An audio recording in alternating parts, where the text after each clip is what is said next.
বিশ্বকাপে মিশরের বিপক্ষে কেন আর্জেন্টিনার জয়সূচক গোলের আগে ফাউল হলেও সেটি আমলে নেননি রেফারি? এ নিয়ে সামাজিক যোগাযোগ মাধ্যমে চলছে তুমুল বিতর্ক। অনেকে বলছে ফিফা আর্জেন্টিনাকে বিশ্বকাপ পাইয়ে দিতেই এমন কিছু করছে। আসল সত্যিটা কি? আর্জেন্টিনা মিশর ম্যাচের বিতর্কিত সিদ্ধান্তগুলো নিয়ে বিশ্লেষণ করেছে ক্রীড়াভিত্তিক সংবাদ মাধ্যম ESPN। সেখানে সাবেক select group referee Andy Davis খুঁজে দেখেছেন কেন মিশরের গোল বাতিল করা হয়েছিল, কেন আর্জেন্টিনার গোল বহাল রাখা হয়েছে। দিয়েছেন নিজের ব্যাখ্যাও। ইংলিশ ফুটবলের শীর্ষ পর্যায়ে এক যুগের বেশি সময় রেফারিং করা এবং VAR হিসেবেও দায়িত্ব পালন করা ডেভিসের সেই বিশ্লেষণে কি বলছে। বসুন্ধরা টিস্যু, অশুদ্ধতার বিরুদ্ধে এক বিন্দুও ছাড় নয়। ম্যাচের শেষ দিকে মিশর দুটি আলাদা ঘটনায় ফাউলের আবেদন জানায়। এর একটি ঘটে যোগ করা সময়ের দ্বিতীয় মিনিটে এনজো ফার্নান্দেজ গোল করার আগে। দুটি ঘটনাই আর্জেন্টিনার পেনাল্টি এলাকার ভেতরে ঘটে।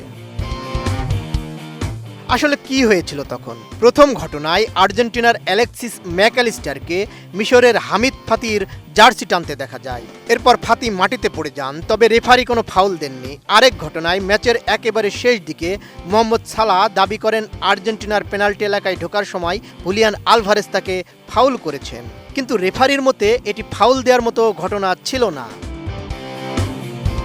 VAR দুটি ঘটনায় পরীক্ষা করে মাঠের রেফারির সিদ্ধান্ত বহাল রাখে, অর্থাৎ কোনো পেনাল্টি দেওয়া হয়নি।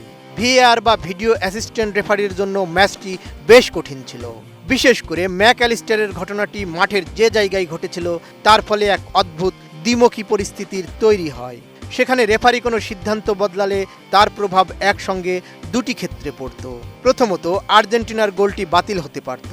দ্বিতীয়ত, ঠিক তার আগের মুহূর্তেই মাঠের অপর প্রান্তে ফাউল হওয়ার কারণে প্রতিপক্ষ দল একটি পেনাল্টি পেয়ে যেতে পারত, কারণ দুটি ঘটনায় খেলার একই পর্যায় বা সিকোয়েন্সের মধ্যে ঘটেছিল। তবে আর্জেন্টিনার ডিফেন্ডারদের আচরণ ও খেলার ধরন বিশ্লেষণ করে VAR নিশ্চিত হয় যে কোনো সিদ্ধান্তেই হস্তক্ষেপ করার মতো বড় কোনো ভুল হয়নি। তাই তারা দুটি ঘটনায় পরীক্ষা করে রেফারিদের আগের সিদ্ধান্তই বহাল রাখে। ডেভিসের রায় কি বলছে? রেফারি ও VAR এর জন্য ম্যাচের শেষ অংশটি কঠিন ছিল, তবে দুটি ক্ষেত্রেই তারা সঠিক সিদ্ধান্ত নিয়েছেন বলে ডেভিস জানান। ম্যাকঅ্যালিস্টার ফাতির জার্সি ধরে ঝুঁকি নিয়েছিলেন, কিন্তু সেটি ছিল খুবই অল্প সময়ের জন্য। এতে ফাতির বল পাওয়ার সম্ভাবনা বা আক্রমণে অংশ নেওয়ার উপর উল্লেখযোগ্য প্রভাব পড়েনি, তাই এটিকে পেনাল্টি দেওয়ার মতো ফাউল বলা যায় না। একইভাবে সালাহকে পেনাল্টি না দেওয়ার সিদ্ধান্তও সঠিক ছিল। ওই ঘটনায় সালাহ ফাউলের চেয়ে পেনাল্টি আদায়ের চেষ্টা বেশি করেছেন। আলভারেজের পক্ষ থেকে স্পষ্ট কোনো ফাউল ছিল না। দুজনের বুট একে অপরের সঙ্গে লাগে এবং দুজনের গতির কারণেই সেই সংস্পর্শ তৈরি হয়। সালাহ অপ্রয়োজনীয়ভাবে মাটিতে পড়ে যান। দুই ফাউলে ভিন্ন সিদ্ধান্ত কেন? অনেকে শেষের ঘটনাটির সঙ্গে মিশরের বাতিল হওয়া গোলের আগে আত্মীয়ার ফাউলের তুলনা করতে পারেন, তবে দুটি ঘটনার মধ্যে গুরুত্বপূর্ণ পার্থক্য আছে। প্রথম ঘটনায় একজন ডিফেন্ডার স্পষ্টভাবে প্রতিপক্ষের পায়ের উপর পা রেখেছিলেন, কিন্তু সালার ঘটনায় দুজনের বুটের মধ্যে স্বাভাবিক সংস্পর্শ হয়েছিল, যা দুই খেলোয়াড়ের গতির ফল। তাই দুটি ঘটনা এক নয়।